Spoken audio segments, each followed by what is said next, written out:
तो ये दूसरा प्रकार है। इसमें 1 2 3 4 तो इसमें कॉलम है और 1 2 3 पंक्तियां हैं। जब कॉलम और पंक्तियां अलग अलग होती हैं, इसमें कुल वर्ग कितने होंगे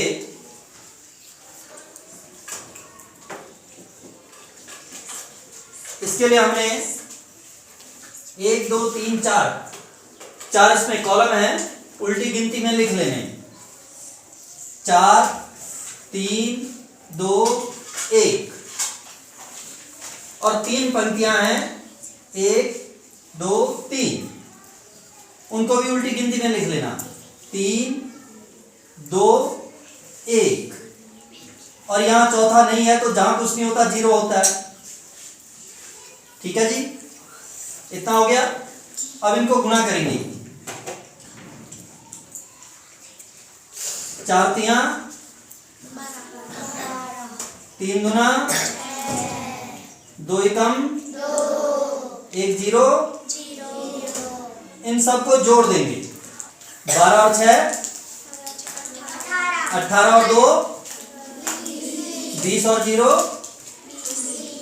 तो इसमें 20 वर्ग होंगे। कैसे हैं देखें, 1 2 3 4 5 6 7 8 9 10 11 12 ये हो गए। इसके बाद इन चारों को मिलाकर 1 13, इन चारों को मिलाकर 1 14, इन चारों को मिलाकर 1 15, इन चारों को मिलाकर 1 16, इन चारों को मिलाकर 1 17, इन चारों को मिलाकर 1 18, इसके बाद 3 3, इन तीनों को मिलाकर 1 19, इन तीनों को मिलाकर 1 20। जहां पंक्तियां और कॉलम बराबर नहीं होंगे वहां इस तरह से करेंगे। एक और करके देखते हैं। इसमें 1 2 3 4 5 कॉलम है, 1 2 3 4 पंक्तियां हैं, तो कुल वर्ग कितने होंगे देखेंगे ध्यान से। कुल वर्ग बराबर हो जाएंगे, 5 कॉलम थे, उल्टी गिनती में लिख लेंगे 5 4 3 2 1। 4 पंक्तियां थी, उल्टी गिनती में लिख लेंगे 4 3 2 1, कुछ नहीं का 0। इनको कर लेंगे गुना,